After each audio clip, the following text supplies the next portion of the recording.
Good morning students. जहाँ तक मेरी आवाज़ जा रही है, पहुँच पा रही है, उन सभी गार्जियंस को, सभी बच्चों को मेरा नमस्कार। और मैं याद दिला दूँ आपको कि हम लोग 3 वीडियो बना चुके हैं प्रकाश संश्लेषण के ऊपर, फोटोसिंथेसिस के ऊपर। आज हम फिर उसी में जो चौथा वीडियो जो है उसी संदर्भ में है और प्रकाश संश्लेषण को हम जारी रखेंगे।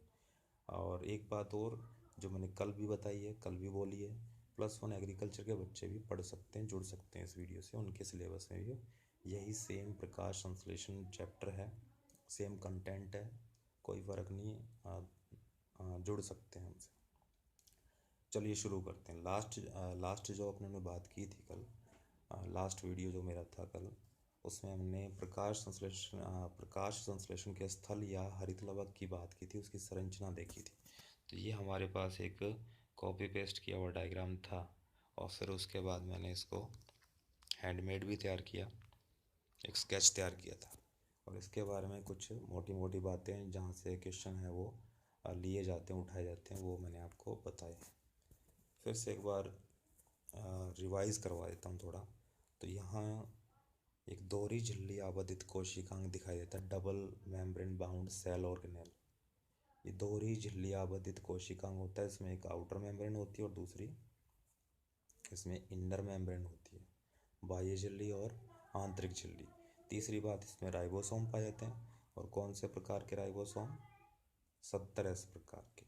उसके बाद मैंने कहा एक कमाल की बात और होती है, उसके पास डीएनए भी है। खास गुण क्या है? इसके पास खुद का डीएनए भी है और साथ में इसका खुद का राइबोसोम भी है। जब इसके पास खुद का डीएनए है, जब इसके पास खुद का डीएनए है, खुद का राइबोसोम है, तो ये अपना जो मशीनरी है, हरित लवक की जो मशीनरी है, जो इसकी कार्य प्रणाली है, इसका खुद समन्वयन कर सकता है, रेगुलेशन कर सकता है, कंट्रोल कर सकता है। तो राइबोसोम के कारण ये क्या कर सकता है? अपना प्रोटीन खुद बना सकता है, तो खुद का प्रोटीन रखता है ये। दूसरा, डीएनए के कारण अपने आप को ये 2 डॉटर हरित लवक के अंदर विभाजित भी कर सकता है। और पूरी जो इस हरित लवक के अंदर फोटोसिंथेसिस चलेगा, प्रकाश संश्लेषण, उसकी जितनी भी क्रियाविधि है उसको कंट्रोल करने की क्षमता रखता है।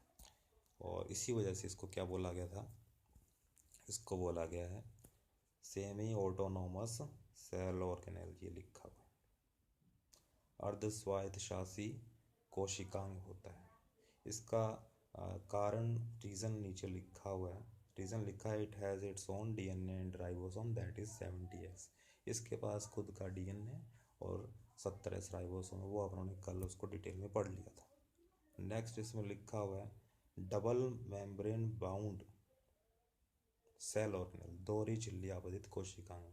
उसके बाद second largest cell organelle found in plant cell. ये पादप कोशिका में मिलने वाला दूसरा सबसे बड़ा क्या है? कोशिका में, ये देखिए दूसरा सबसे बड़ा। लेकिन इसमें पादप कोशिका को मेंशन करना, जोड़ना बड़ा ज़रूरी है। अगर ये जंतु कोशिका की बात करें तो वहाँ पर दूसरा सबसे बड़ा जो कोशिकांग होगा वो होगा आपका माइटोकॉन्ड्रिया। ये बात भी हो चुकी है। फिर बताया था कि ये जो क्लोरोप्लास्ट है वो bounded with 2 membranes made up of lipoprotein. Lipoprotein क्या है? क्या होता है लिपोप्रोटीन? इसमें लिपिड प्लस प्रोटीन है। तो लिपिड और प्रोटीन की बनी हुई अपने पास 2 झिल्लियाँ होती हैं। हाँ, बाहर वाली झिल्ली में क्या होगा? प्रोटीन का कंटेंट कम होगा और अंदर वाली में अधिक होगा। उसी वजह से वो हाइड्रोजन आयंस को के लिए जो अंदर वाली झिल्ली है, हाइड्रोजन आयंस या प्रोटॉन के लिए पारगम्य होती है बाह्य झिल्ली, जबकि आंतरिक झिल्ली नहीं होती। जैसे ही प्रोटॉन है वो अंदर आने की कोशिश करते हैं, क्रॉस करने की कोशिश करते हैं आंतरिक झिल्ली को, तो आंतरिक झिल्ली उसको रोक देती है। प्रोटॉन के लिए वो इम्परमेबल है, अपारगम्य है। चलिए, कल अपनों ने इसको छोड़ा था कि हरित लवक मुख्य रूप से 2 घटकों से मिलकर तैयार होता है। पूछा जाता है कि 2 घटक कौन से हैं हरित लवक के? जो जूनियर क्लासेस में आपने पढ़े हैं, वो दो होते हैं, एक तो स्ट्रोमा होता है और दूसरा होता है अपना ग्रेना। तो आज इसी के बारे में डीप स्टडी करेंगे, स्ट्रोमा एंड ग्रेना, जिसको उन्होंने ऊपर लेबल्ड कर रखा है, स्टार लेबल्ड कर रखा है। ये देखिए, एक ग्रेना था, दूसरा स्ट्रोमा था। तो आज अपने स्ट्रोमा से स्टार्ट करेंगे इसको। चलिए, ये देखिए स्ट्रोमा। स्ट्रोमा में सबसे पहली चीज़, सबसे पहली बात, ये मैट्रिक्स होता है क्लोरोप्लास्ट का, आधा आधात्री के रूप में उपस्थित। अब सवाल उठता है, आधात्री या मैट्रिक्स, ये सब क्या है? इसको इस तरह से समझते हैं जैसे अपने पास खाली प्लॉट है, जब अपने उस पर कोई बिल्डिंग, कोई इमारत, घर बनाएंगे तो उसके लिए अपने को पहले उसमें फिलिंग करनी पड़ती है, इसको हम बोलते हैं भर्ती करनी। और वो अपने मिट्टी की करते हैं। तो मिट्टी वहाँ पर क्या है, फिलिंग कंपोनेंट है, जो उस प्लॉट को, उस मकान जो बनेगा उसके ऊपर, उसको एक बेस तैयार करेगा, उसी में नींव बनाएंगे अपने। तो वैसे ही किसी स्ट्रक्चर को बेस देने का काम, बॉडी देने का काम, प्लेटफॉर्म देने का काम फिलिंग कंपोनेंट करता है। वो कुछ भी हो सकता है, उसको अपने क्या बोलेंगे, मैट्रिक्स या आधात्री। ठीक है, यहाँ पर वो मैट्रिक्स क्या होगा, स्ट्रोमा होगा। तो पूछा जाए क्लोरोप्लास्ट का मैट्रिक्स क्या है, तो अपने बोलेंगे, क्या बोलेंगे, स्ट्रोमा है। अब स्ट्रोमा क्या बताया था, ये जितना भी आपको ब्लैंक स्पेस दिखाई दे रहा है, जितनी भी खाली जगह, जो वाइट बेस दिखाई दे रहा है आपको इस डायग्राम के अंदर, वो सब कुछ क्या है, स्ट्रोमा है, जिसके अंदर बहुत सारी स्ट्रक्चर है वो सस्पेंडेड रहती है। तो ये स्ट्रोमा हो गया, हरित लवक, सॉरी, क्लोरोप्लास्ट का मैट्रिक्स हो गया स्ट्रोमा। दूसरी बात, प्रोटनेसियस पार्ट वेयर ग्रेना, उसके बाद डीएनए, उसके बाद 70s राइबोसोम, उसके बाद फोटोसिंथेटिक एंजाइम्स, उसके बाद स्टार्च ग्रेन्स, उसके बाद लिपिड ग्लोब्यूल्स आर सस्पेंडेड। बात समझ में आई? चलो समझा देते हैं। एक शब्द में बोलेंगे, एक लाइन में बोलना हो तो अपने क्या बोलेंगे, प्रोटीन का बना होता है। यहाँ लिखा है प्रोटनेसियस। प्रोटनेसियस क्या है, प्रोटीन का बना हुआ कोई भी स्ट्रक्चर होगा उसको अपने प्रोटनेसियस बोलेंगे या प्रोटीनीकृत बोलेंगे। तो प्रोटीन का बना होता है, जितना भी ये मैट्रिक्स है स्ट्रोमा का, वो सब का सब किस पे बेस्ड है, वो प्रोटीन बेस्ड मैट्रिक्स होता है। अब प्रोटीन बेस्ड मैट्रिक्स है तो इसमें क्या क्या रहेंगे, वो मैंने बताया था कि मैट्रिक्स के अंदर सारी चीज़ें सस्पेंडेड रहती है, निलंबित रहती है। तो क्या क्या रहता है उसमें, डीएनए रहता है, ग्रेना इससे पहले लिखा हुआ है, तो ग्रेनम वाला पार्ट या ग्रेना, उसका डीएनए, उसके बाद 70s राइबोसोम, फिर फोटोसिंथेटिक एंजाइम्स। फोटोसिंथेटिक एंजाइम्स यहाँ सर्कल कर रहा हूँ, आगे डीप स्टडी होगी इसकी। रूबिस्को एंजाइम के बारे में पढ़ेंगे, जो कि फोटोसिंथेसिस को, प्रकाश संश्लेषण को सुचारू रूप से संपन्न करवाने के लिए काफ़ी आवश्यक होता है, महत्वपूर्ण, रूबिस्को एंजाइम। तो फोटोसिंथेटिक एंजाइम या प्रकाश संश्लेषी एंजाइम, कौन से, प्रकाश संश्लेषी एंजाइम। चलिए आगे, फिर उसके बाद लिखा है स्टार्च ग्रेन्स, कल बात हुई थी, रेड कलर की कंसेंट्रिक रिंग्स थी और उनको अपनों ने स्टार्च ग्रेन्स बोला था। लिपिड के कुछ ग्लोब्यूल्स भी इसके अंदर रहते हैं। ये सब बातें हो चुकी हैं। तो वो सब के सब, ये सारी चीज़ें, सारी स्ट्रक्चर कहाँ सस्पेंडेड रहेगी, स्ट्रोमा वाले पार्ट में। चलिए आगे, अब एक चीज़ और आती है इसमें, स्ट्रोमा लेमिली। इसमें लिखा है thread like structure which connects to granum units. Stroma lamellae क्या है, या हिंदी में बात करें तो उसको बोल देंगे स्ट्रोमा पटलिकाएं। चलिए फिर से दिखा देते हैं, मेमोराइज करवा देते हैं आपको।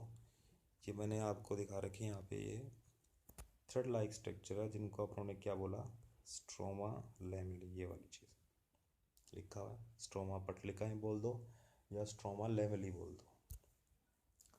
तो ये क्या चीज़ है, ये देखिए आप, ये जो आपको इस तरह थ्रेड दिखाई दे रही, रस्सियाँ सी दिखाई दे रही हैं, ये वाकई में क्या है, स्ट्रोमा लेमिली है। और स्ट्रोमा लैमेली का काम क्या है, ध्यान से देखोगे तो पता चल जाएगा।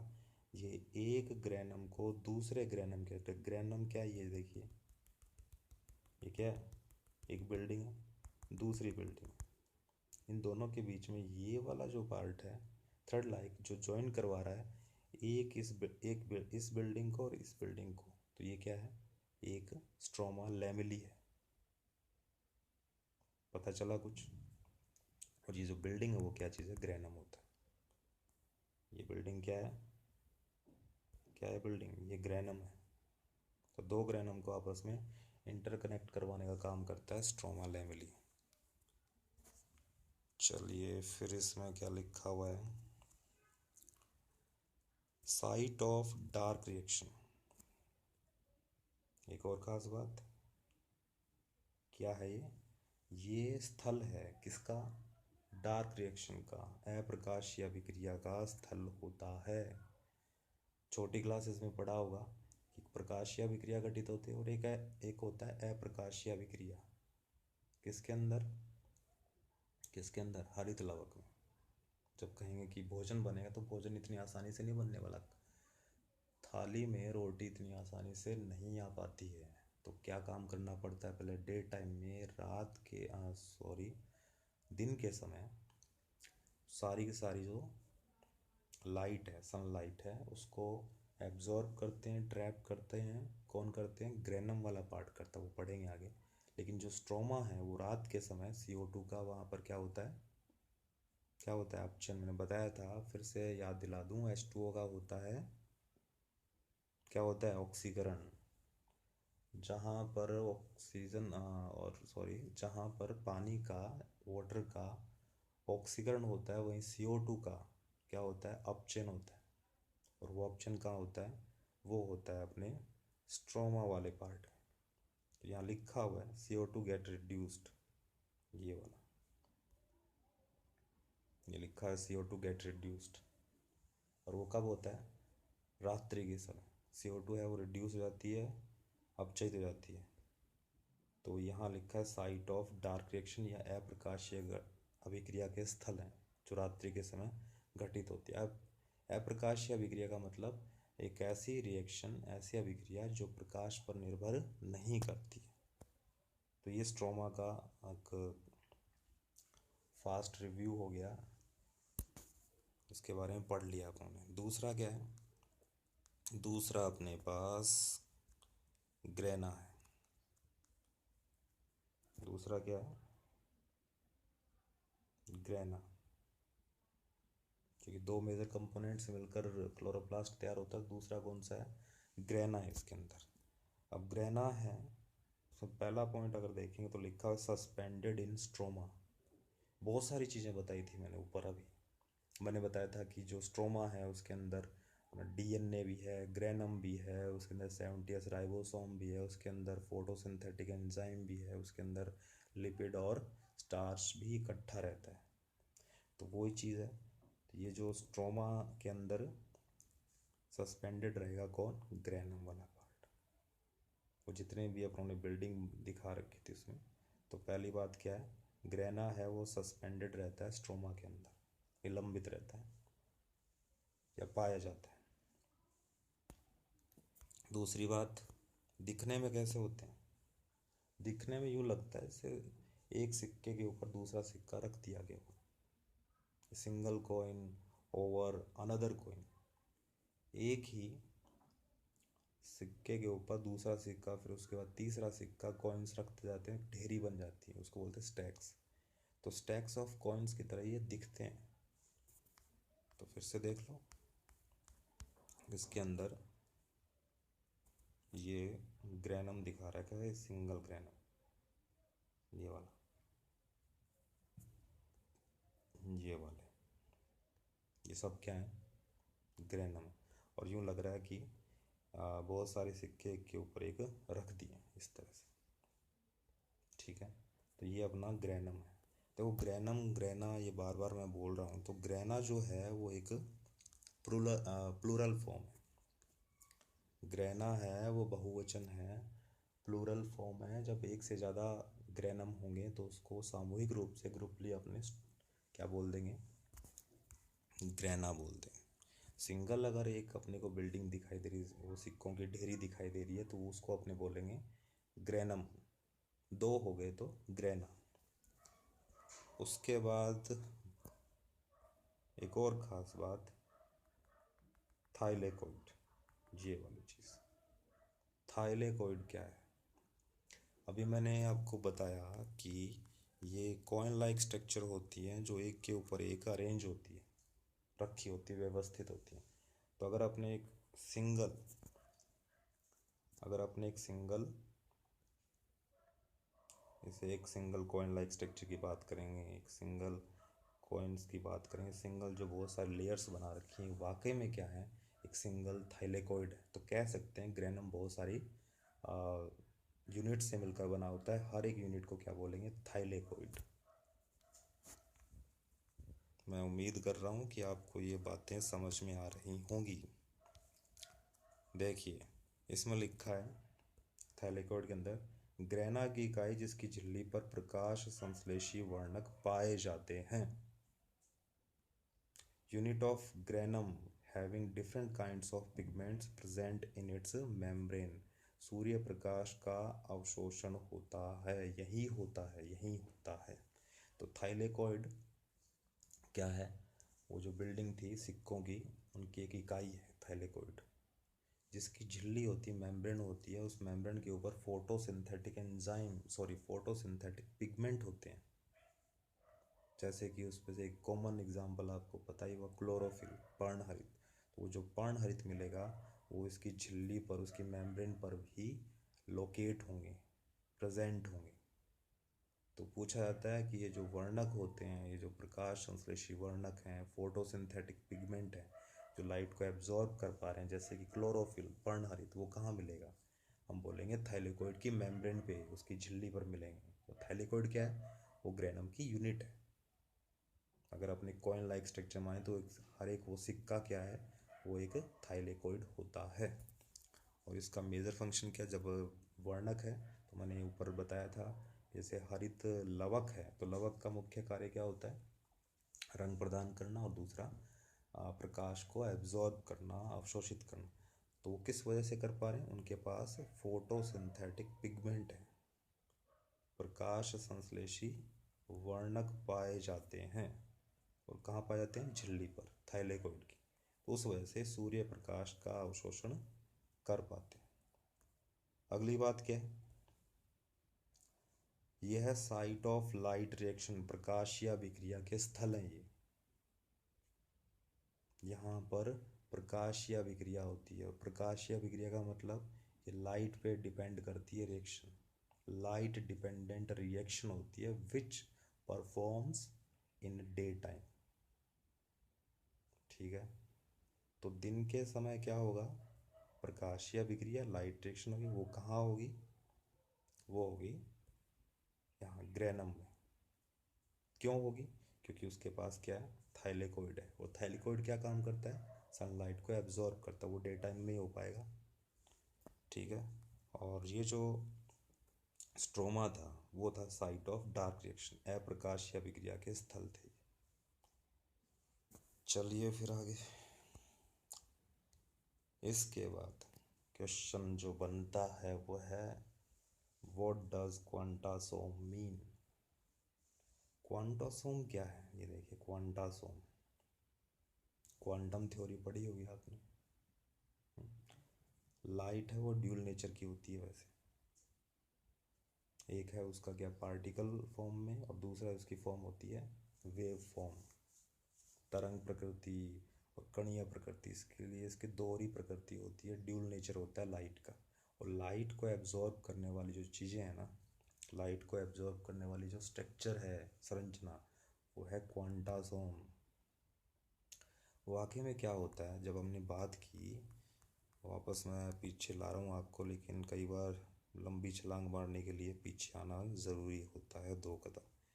तो यहाँ देखिए, हमने बात की थी किसकी? ग्रेनम की। तो ग्रेनम है, और ग्रेनम बहुत, उसकी यूनिट क्या बताई अभी? ग्रेनम है वो बहुत सारी कॉइन लाइक स्ट्रक्चर से मिलकर बना होता है। सिक्कों जैसी संरचना। और हर एक इस कॉइन लाइक स्ट्रक्चर को क्या बोलते हैं? थाइलेकोइड। थाइलेकोइड की मेम्ब्रेन पे क्या बताया था? उसकी झिल्ली पर प्रकाश संश्लेषी वर्णक पाए जाते हैं, जैसे कि क्लोरोफिल वगैरह वहीं पर उपस्थित होते हैं, तभी वो प्रकाश को अवशोषित कर पाते हैं।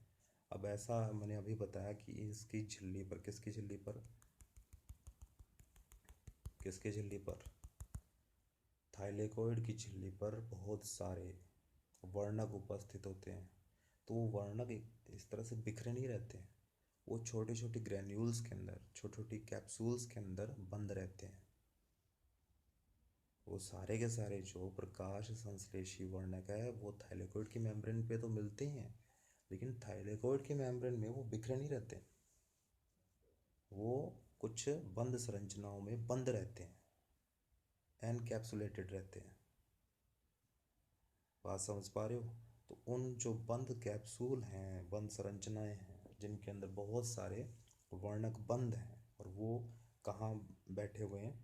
थाइलेकोइड की झिल्ली पर। उनको अपने बोलेंगे क्वांटासोम। तो वाकई में मैंने अभी कहा कि लाइट, ये जो सनलाइट आ रही है, सूर्य का प्रकाश आ रहा है, उसको अवशोषित कौन करता है? ग्रेनम करता है। और ये प्रकाशीय अभिक्रिया में भाग लेता है। क्यों भाग लेता है? इसके पास थाइलेकोइड है, थाइलेकोइड पे झिल्ली है, झिल्ली की जो सतह है उस पर बहुत सारे वर्णक है, और वर्णक है वो बंद है बहुत सारी छोटी छोटी ग्रेन्यूल्स के अंदर या गोलिकाओं में। उन गोलिकाओं को, उन कैप्सूल्स को, उन बंद संरचनाओं को अपने क्या बोलते हैं? क्वांटासोम। तो यहाँ क्वेश्चन है कि what is the unit of photosynthesis? तो क्या हुआ? क्वांटासोम, क्योंकि सारा खेल उसी का है। उसी के अंदर क्वांटासोम, एक सिंगल क्वांटासोम के अंदर बहुत सारे वर्णक हैं, और वो सारे वर्णक क्या काम करते हैं? अभी बार बार मैं आपको बता रहा हूँ, वो सूर्य के प्रकाश को अवशोषित करते हैं, तभी प्रकाशीय अभिक्रिया हो पाती है, तभी प्रकाश संश्लेषण का शुभारंभ, इनिशिएशन हो पाता है। देखिए साफ साफ लिखा हुआ है, यूनिट ऑफ फोटोसिंथेसिस, प्रकाश संश्लेषण की इकाई। ये है आपका क्वेश्चन। प्रकाश संश्लेषण की इकाई क्या है? क्वांटासोम। लेकिन प्रकाश संश्लेषण के स्थल क्या होते हैं? हरित लवक। कंफ्यूज नहीं होना इसमें। तो क्वांटासोम में लिखा है, quantasomes are particles found in the thylakoid membrane of chloroplast in which photosynthesis takes place. Hindi वालों के लिए, थाइलेकोइड की झिल्ली पर उपस्थित सभी वर्णक छोटी छोटी गोलिकाओं में बंद होते हैं, जिन्हें क्वांटासोम कहते हैं। और एडिशन करना हो तो अपने बोलेंगे यूनिट ऑफ फोटोसिंथेसिस क्या होता है? क्वांटासोम। ये क्वांटासोम है, वो यूनिट ऑफ फोटोसिंथेसिस है, प्रकाश संश्लेषण की इकाई है। आगे देखिए, all types of pigments found in the at the membrane of thylakoid which are enclosed in quantasome. जितने भी पिगमेंट है, जितने भी वर्णक हैं, अभी मैंने बताया आपको, जितने भी वर्णक हैं वो सब के सब थाइलेकोइड पे तो रहते हैं, लेकिन थाइलेकोइड में रहने के लिए उनको कुछ संरचनाओं में बंद होना पड़ता है, छोटी छोटी ग्रैन्यूल्स में बंद होना पड़ता है। वो क्या है? वो आपके क्वांटासोम है। पार्क एंड पोन लिखा हुआ है 1963, इसको हिंदी में भी लिख सकते हैं आप। एक लिखा है पार्क, और दूसरा क्या है? पोन। पार्क एंड पोन लिखा है, दो वैज्ञानिकों के नाम है, 1963 यहाँ लिखा हुआ है, 1963। डिस्क्राइब्ड क्वांटासोम फर्स्ट टाइम, पहली बार क्वांटासोम के बारे में किन्होंने बताया, किन्होंने रूबरू करवाया? पार्क एंड पोन ने 1963 में। ये देखिए पार्क एंड पोन, ये साइंटिस्ट के नाम है, तुम्हारी बुक में मेंशन है, आप लोग पढ़ सकते हैं। हाँ, इनसे याद आया, कल मैंने दो वैज्ञानिकों के नाम बताए थे, एंटोनी वॉन ल्यूवेनहोक और दूसरा स्किम्पर था। मैंने कहा था एंटोनी वॉन ल्यूवेनहोक, उसको क्रेडिट जाता है, श्रेय जाता है हरित लवक की खोज का, जो कि मैंने पढ़ा हुआ है, लेकिन आपकी बुक में नहीं है, तो आपको याद रखो तो ठीक है, लेकिन नॉलेज ठीक रहता है लिया हुआ, लेकिन आपकी बुक में नहीं है तो आपसे नहीं पूछा जाएगा। दूसरा स्किम्पर भी होता है, स्किम्पर ने हरित लवक को डिस्क्राइब किया था, वर्णित किया सबसे पहले। इसी तरह से पार्क एंड पोन है, ठीक है। अब इसमें लिखा हुआ है नेक्स्ट, ईच क्वांटासोम, एक जो ग्रेन्यूल है जिसके में बहुत सारे वर्णक हैं, मैंने अभी तो बताया बहुत सारे वर्णक होते हैं। तो हर क्वांटासोम में वाकई में क्या क्या होता है, कौन कौन से किस किस प्रकार के वर्णक पाए जाते हैं। तो ध्यान से देखिए, 230 प्रकार के यहाँ क्लोरोफिल मिलेंगे। क्लोरोफिल एक मेजर क्या है, वर्णक का ग्रुप है, पिगमेंट का समूह है, ग्रुप है। 230 क्या मिलेंगे, पर्णहरित। वो पर्णहरित में मेजर, उसी पर्णहरित के अंदर दो मेजर प्रकार होते हैं। मैंने स्टार्टिंग में बताया था कि 7 प्रकार के पर्णहरित पाए जाते हैं, क्लोरोफिल पाए जाते हैं। Chlorophyll A, chlorophyll B, chlorophyll C, chlorophyll D, chlorophyll E. ये 5 मिलते हैं कहाँ, पादपों में, पौधों में। दो और बच गए, वो होते हैं बैक्टीरियो विरिडीन और बैक्टीरियो क्लोरोफिल। ये मिलते हैं साइनोबैक्टीरिया या फोटोसिंथेटिक बैक्टीरिया में, जो अपना वो जो कर सकते हैं, वो भी क्या कर सकते हैं, फोटोसिंथेसिस परफॉर्म कर सकते हैं। तो यहाँ क्लोरोफिल ए और क्लोरोफिल बी के बारे में बताइए। 230 क्लोरोफिल है, वाकई में पर्णहरित है। वो दो का समूह है, समुच्चय है, ग्रुप है। उसमें क्लोरोफिल ए की मात्रा कितनी है, वो 160 160 है। और क्लोरोफिल बी पाए जाएंगे उसमें 70। ठीक है। उसके बाद में 48 कैरोटीनॉइड्स भी हैं इसमें। क्या है, 48 कैरोटीनॉइड्स, ये भी पढ़ेंगे अपने। 48 कैरोटीनॉइड मिलते हैं, ये भी वर्णक हैं। मैं बता दूं, यहाँ पर जो गाजर के अंदर थोड़ा सा रेड कलर आता है, या फिर कह सकते हैं कि एक सिंदूरी लाल कलर, स्कारलेट रेड कलर जो आता है, वो कैरोटीनॉइड्स की वजह से आता है। उसमें बीटा कैरोटीन होता है, आगे पढ़ लेंगे। उसके बाद में 46 क्विनोन्स भी मिलते हैं, ये भी पिगमेंट हैं। उसके बाद 116 फॉस्फोलिपिड्स भी मिलते हैं। और कुछ क्या होते हैं, एंजाइम्स भी पाए जाते हैं। ठीक है। ये सारे के सारे मटेरियल हैं, वो किस में भरे हुए हैं, एक सिंगल क्वांटासोम में रखे होते हैं, बंद अपने को मिलते हैं। क्या क्या मिलते हैं, इसमें मिलता है आपको 230 क्लोरोफिल, जिसके अंदर 160 होंगे क्लोरोफिल ए, और क्लोरोफिल बी मिलेंगे आपको 70।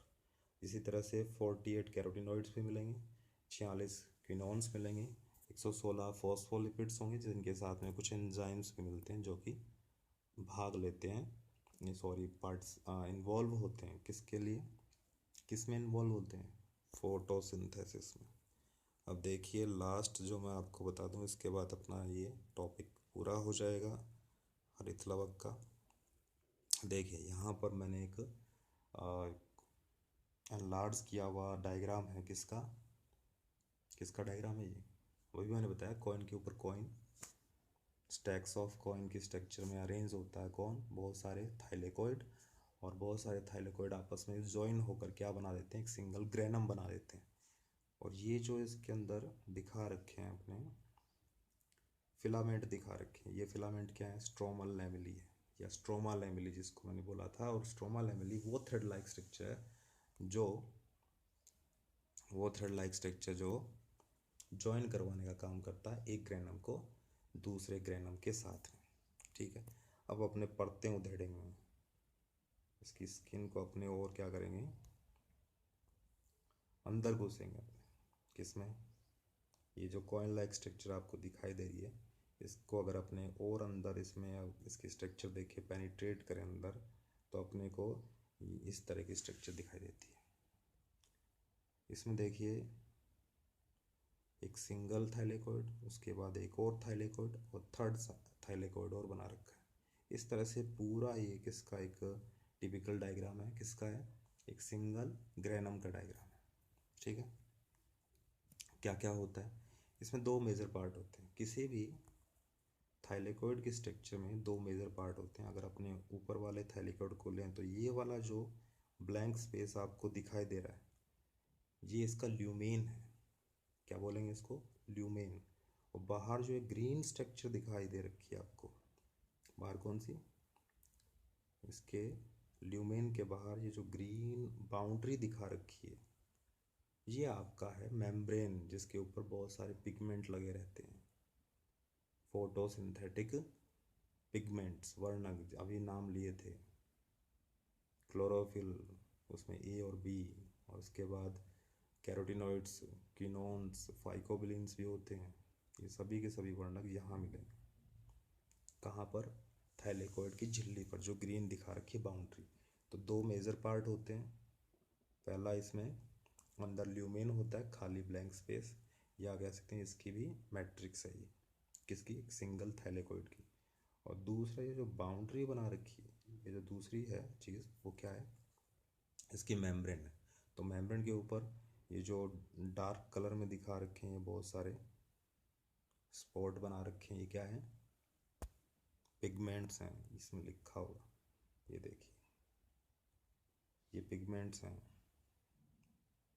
और कुछ वाई शेप भी बना रखे हैं ये वाले, ये रिसेप्टर होते हैं जो लाइट को एब्जॉर्ब करने का काम करते हैं, जहाँ से लाइट एंटर करती है। चलिए, ये देखिए, इसमें लिखा हुआ है लाइट जब एंटर करेगी तो इन रिसेप्टर के ऊपर एटीपी सिंथेटेज रखा हुआ है। ये एंजाइम है जो कि एटीपी का प्रोडक्शन करता है। चलो, इसमें अपने को नहीं पढ़ना है। तो ये मैंने आपको एक स्ट्रक्चर, टिपिकल एक इंटरनल स्ट्रक्चर बता दी एक सिंगल थाइलेकोइड की। इसमें 3 थाइलेकोइड बना रखे हैं वैसे, 1 2 3, एक के ऊपर एक। तो दोबारा मैं आपको रिवाइज करवा देता हूँ। जो एक सिंगल थाइलेकोइड होगा उसमें 2 मेजर पार्ट होंगे, अंदर ब्लैंक स्पेस होगा जिसको ल्यूमेन बोलते हैं। ल्यूमेन क्या बोलते हैं? उसको बोलते हैं ल्यूमेन, उसको ल्यूमेन कहते हैं। और बाहर ये जो बाउंड्री बना रखी है ग्रीन कलर की, ये क्या चीज़ है? आपकी मेम्ब्रेन है, जिसके ऊपर बहुत सारे क्या हैं? पिगमेंट हैं, वर्णक हैं उपस्थित। तो ये थाइलेकोइड की स्ट्रक्चर होगी, और इसी के साथ आज का लेक्चर मैं पूरा करता हूँ। और फिर से उम्मीद करता हूँ कि आप लोग पढ़ रहे होंगे, घर पे सुरक्षित होंगे, और फीडबैक आना चाहिए आप लोगों का। नीचे कोई कमेंट नहीं आ रहे हैं अभी तक, आप लोगों का रिव्यू आना चाहिए उसमें, वो हमें थोड़ा और प्रमोट करेगा इस चीज़ को और अच्छा करने में। जैसे आज मैं आपके लिए ब्रश वाला ऑप्शन लेके आया हूँ, ये मैंने थोड़ा इधर उधर से कलाकारी की ढूंढ के लाया हूँ आपके लिए। तो एप्रिसिएशन किया करो और बताया करो कि वीडियो कैसा है, आपको समझ में आ रहा है या नहीं आ रहा। ठीक है? तो वही चीज़ है, stay home, stay healthy, stay fit and lean to study. धन्यवाद।